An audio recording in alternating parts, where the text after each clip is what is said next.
Hey guys, Kobe here. Welcome back to another Raid Shadow Legends video. So the fusion is coming to an end with only 3 separate events coming. So I think it's 2 events in one tournament. We've got the champion tournament going on right now. There's going to be dungeon divers and a spider one as well. For me, I haven't summoned enough to finish the fusion beforehand compared to others. I still have to do a lot of leveling up. As you can see, I've got lots of the goats here waiting around. They gotta be leveled up. So champion training, the point of this video is it efficient, and how is it efficient to do champion training? Many of you guys, the viewers out there, are either just starting out or mid-game players. Even the end game players sometimes are confused between, okay, where should I be farming in the campaign to be as efficient as possible for the tournaments? And I'll just be diving into on how to do these tournaments as efficiently as possible, saving as much of your energy and of course your gems as you can throughout these events, so you don't waste anything at all. So first things first, getting started. Having a campaign farmer is the most important thing if you want to be doing these tournaments as quickly as possible. If you don't care about speed, then you can just keep your starter champion, let's say your Aethel, your Galek, your Kale, and use that one to farm. It's going to take you 25 to 30 seconds with the lifesteal set to finish 12-3 on brutal, and that's pretty much how it always goes, right? It's just a thing that we always repeat.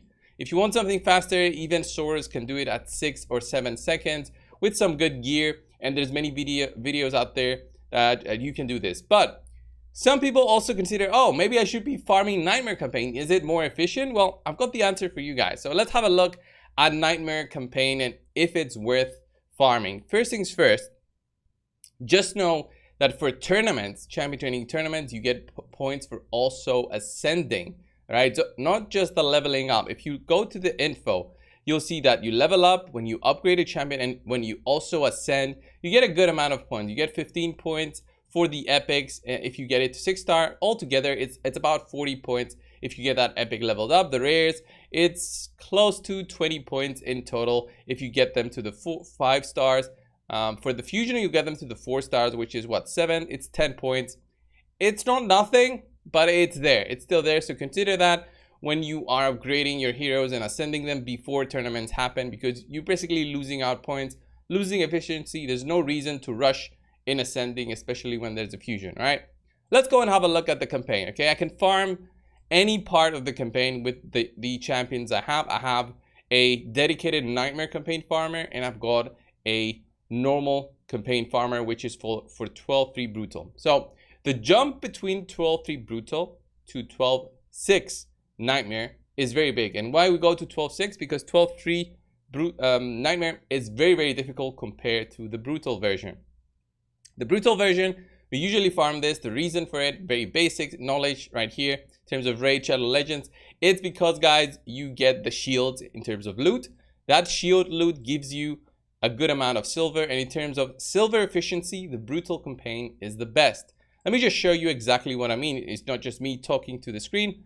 If I find my Fellhound, I'll send him in there to start farming, right? I still use Fellhound. I remember leveling this guy out to get a very fast clear in terms of farming back when we had a tournament for, I think, I want to say it was Sir Nicholas, all right? When we had this Sir Nicholas tournament, all right? So boom, 2 seconds. Usually he would do it in 5 seconds, but I think now they delayed how everything works, and now it's 6 seconds, which is still quite fast. And we get 8,652 experience for just doing 12-3.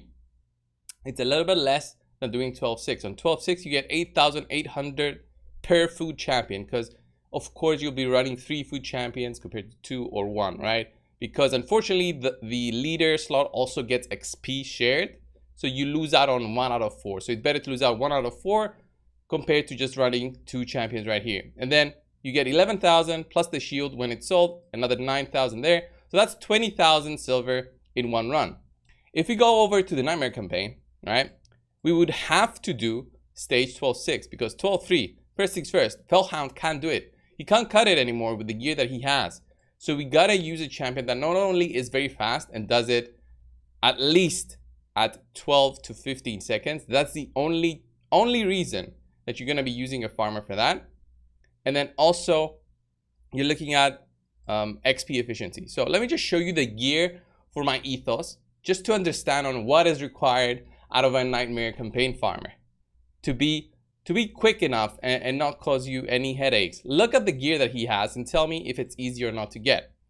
212 speed, 100% crit rate on a lethal set, 291 crit damage with almost 6,000 attack, all right, and 193 accuracy. So accuracy helps ethos as well because his A2 applies a weaken.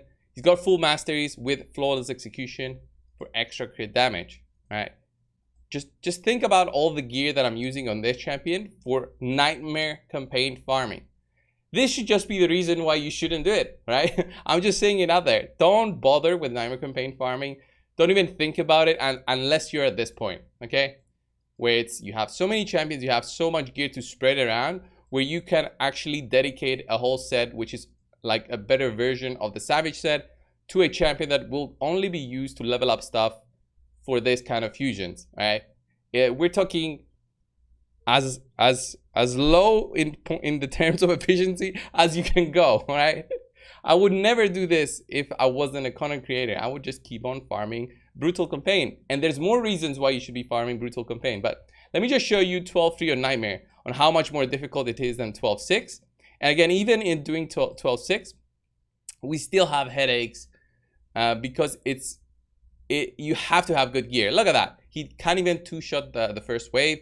On 12-6, he does two-shot it. So there's that in terms of difficulty. The speed that you need to have is very high because he needs to take a double turn before the enemies do. Look at that. We even got a bit lucky there, and we actually even failed, right? That's why I never farm 12-3 on Nightmare. I go to 12-6. So 12-6, remember, it's twice the energy.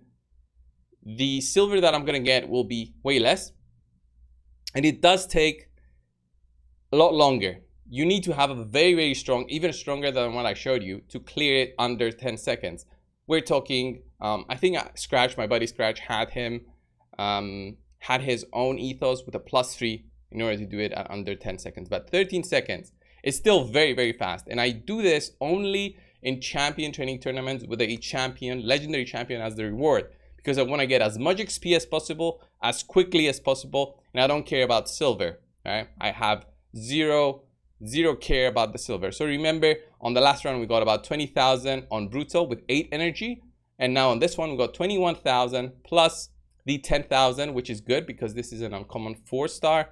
So that's 30,000 silver, 31,000 silver compared to the 40,000 that we would get from two runs on Brutal Campaign. So already you're losing a lot of efficiency in terms of silver. You might think, okay, I have enough silver, cold brew, I don't care. Well, you're already at a good point. If you don't care about silver, then there's other things to consider. Nightmare Campaign also has this issue. Here on top of my head, you see that there's no mystery shards. If your mystery shards look something like this, then you shouldn't worry. If you got 6,000 or so, then you shouldn't worry. If though you come to a situation where you need to be farming and you need to be, opening up mystery shards all the time, then unluckily, you will not be getting them in Nightmare Campaign. So that's another loss in my eyes. Your mystery shards can actually help you get both points in summoning events, summoning tournaments. And also when the champion training comes, you'll be summoning a lot of low food champions in order to be able to keep on training them and getting them going for the champion training tournament. So Brutal Campaign drops the mystery shards right here. It also has a very comparable rate of drops for the 3-star champions being Diabolist and Hound Spawn, right? These two champions can still drop in Brutal and Nightmare doesn't have double the chance. If I remember correctly, it's a 1.5% chance for Brutal and a 2% chance for Nightmare with double the cost in energy, which makes no sense to me. Ideally, we would have had the best things from Nightmare Campaign, and we would be doing guides on the best farmers for campaign with many other champions with as low gear as possible, being as most efficient as possible and all that. But the way that they've made this, and they haven't changed it since launch, is this one. So the only reason, okay, coming back to my starting point though, the only reason you want to be doing this is basically for this efficiency point right here, which I'll show you in very, very small, 2 lines of information. You get 8,800 XP on 12-6 Brutal, compared to the 19,000 on Nightmare, which has double the cost of energy. So you are 22% more efficient on Nightmare, but that's also assuming, well, 122% more efficient on Nightmare, but that's also assuming that you're running the double the cost. So actually, you're only 11% more efficient in terms of XP. You're losing silver, and you're only getting 11% more XP. If that's what you're looking for, then go ahead, try and get a Nightmare campaign farmer going. Check out videos of other content creators out there, the buddies of mine, and just try and build your own depending on the champions you have. There's many out there that can do it, notably Ethos, Herndit can do it, Biggin, who's on the 10x right now, can do it. There's many others. Ray can do it too. Depending on your gear, you can make even other champions such as even Shield Guard do it, but it takes way longer and it's not efficient. Remember, champion training, it's all about getting the points. If time is not of your concern, if you're not pressured, do 12-3 brutal. It's way cheaper to build, way quicker, makes more sense. There's so many champions that can do it very cheaply. You don't even need good gear. You can build a fast champion to do that. And I guess I can show you guys that right now with a fast champion with low gear, you can still farm 12-3 without so much gear. So a very solid example of a farmer that doesn't need crazy amounts of gear is this one right here. 100% crit, 177 crit damage, all right, which is still good, but look at that attack, 2.3k attack, very base, very base. I'm not building him to showcase the attack. I've got insane amounts of accuracy on it. I've put it on wrong gear, not leveled up the gloves. The masteries that I have on him is War Master, which for a campaign farmer, you would really need flawless execution, but War Master works it everywhere. So what you need is basically the 200 plus speed. 206 allows me to go twice before the enemy waves, and key masteries such as these on champions, such as this one right here, Whirlwind of Death, gives you 6 speed for each enemy killed. That helps you actually get more speed, assuming that you get some kills at the start. So this is 12-3 on brutal, and just watch on how Kale will be getting double turns because of the amount of speed that he has. And with the low stats that he has with 2.3k attack, this allows him to be quite fast. Lifesteal set, remember? And boom, look at that. And he'll get an extra turn now. It's a little bit annoying with your supporting champions, that the food champions that you have, they take turns, and that's why it's 16 seconds instead of 13. This is definitely doable, all right? You might not get the 177 crit damage, you might have 150, but with a lifesteal set, it's still gonna be under 20 seconds, as long as you're quick enough. You know, you need the speed boots, you need the speed on the banner if you have a banner, and speed ideally on every one of the other pieces that you have on your champions. Anyway, this was the video, guys. I hope you understood my point of champion training, how easy it is. It's like a beginners to mid-game guide on champion training and everything that revolves around it. Thank you guys so much for watching. Subscribe if you haven't already. I'll see you guys in the next one. See ya.